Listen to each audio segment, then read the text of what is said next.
Bonjour à tous, je suis Nicolas Gauthier, je suis docteur en pharmacie installé à Besançon. Je suis donc pharmacien d'officine, mes parents étaient pharmaciens également. Et depuis tout petit, je suis tombé dans la phytothérapie et l'art de se soigner par les plantes. Donc je vais vous parler un petit peu d'aromathérapie. L'aromathérapie est une branche de la phytothérapie qui utilise des produits soit expressés à froid, notamment pour les agrumes notamment, ou par distillation avec entraînement à la vapeur d'eau. L'aromathérapie, c'est un réel concentré de principes actifs avec tout un tas de toxicités et de connaissances nécessaires à leur utilisation. Alors oui, ça fonctionne très bien, mais effectivement, par les différents circuits où on les trouve aujourd'hui, on a du mal un peu à se retrouver en termes de qualité ou en termes de lisibilité sur l'étiquette. Alors moi, je vous propose par exemple déjà de bien regarder une étiquette et comprendre comment celles-ci sont développées. Donc une huile essentielle, on doit avoir d'abord le nom classiquement, mais également le nom latin. Ça c'est très important, d'une part. Préférez évidemment une qualité bio ou un produit sur lequel le produit fini sera analysé. Le thym, en fonction de sa concentration chimique, va être soit bactéricide et peu toxique, c'est un thym à linalol par exemple, et on va avoir un thym, bien que ce soit le même nom latin, Thymus vulgaris, qui va être un autre à thymol, donc plus en fonction du terrain récolté, une orientation thymol, qui lui va être dermocaustique, et il n'est pas rare, et on l'a déjà vu malheureusement dans notre officine, d'avoir des enfants brûlés en fait, au niveau du cou par quelques gouttes de thym à thymol qu'on aurait mis sur une écharpe ou un foulard, et derrière on a caractéristique une brûlure. Donc voilà, ce n'est pas anodin, c'est quelque chose d'extrêmement efficace. Ne jamais utiliser son aromathérapie sans être convaincu et savoir exactement comment elle fonctionne, et il ne faut jamais hésiter à poser une question à un professionnel de l'aromathérapie. Comment choisir entre l'aromathérapie et la gémothérapie? Moi je vous dirais pourquoi choisir. Je suis convaincu que ce sont deux branches de la phytothérapie qui doivent être complémentaires et utilisées en synergie.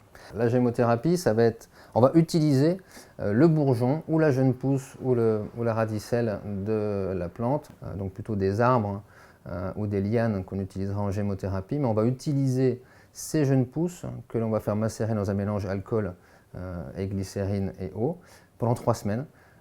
Et on utilise donc le bourgeon frais, ça c'est très important. C'est vraiment une cueillette raisonnée.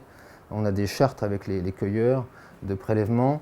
Donc on prélève peu de matières premières, c'est une poignée pour faire un flacon comme celui-ci, quand il faut presque 1 tonne de romarin pour faire 10 flacons d'aroma d'huile essentielle de romarin par exemple. Voilà.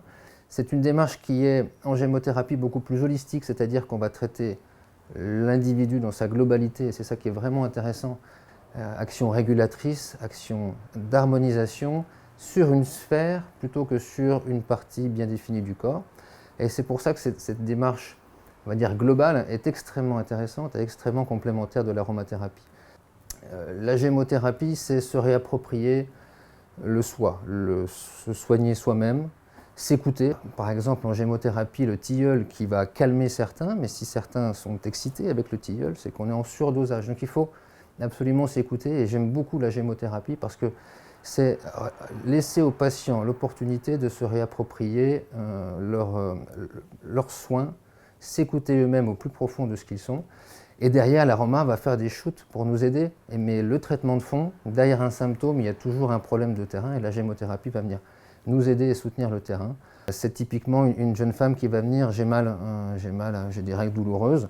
Alors oui, l'aroma en aigu va fonctionner très bien. Une huile essentielle de petits grains bigaradier diluée dans un petit peu d'huile végétale en massage dans le bas-ventre, on calme les douleurs. Mais derrière ce symptôme aigu, faire comprendre à la patiente que derrière, il y a un traitement de terrain à faire. Et là, la gémothérapie, par exemple, avec le framboisier, va arriver en relais, et on va permettre aux jeunes femmes qui ont ces règles douloureuses, qui sont ces règles un petit peu étalées, et derrière, le framboisier va être utilisé 14 jours par mois, 14 jours les 14 premiers jours du cycle suivant, et ainsi réguler tout ça. Donc on a vraiment cette synergie aroma et gémothérapie. C'est des petites choses, mais avec la gémo, on revient un peu aux choses de base, on s'écoute, on est à l'écoute de nos réactions, et puis on se sert sur des molécules qui ne viennent pas de l'autre bout du monde non plus. C'était l'occasion de faire un petit parallèle et de rappeler que l'aroma, c'est un vrai concentré de principes actifs, donc attention, beaucoup d'intoxication. Et puis derrière, on a aussi une petite branche qui va venir parfaitement en relais, une démarche qui est très intéressante et dans l'appropriation de sa santé, je trouve qu'elle a tout à fait sa place dans notre quotidien. Voilà.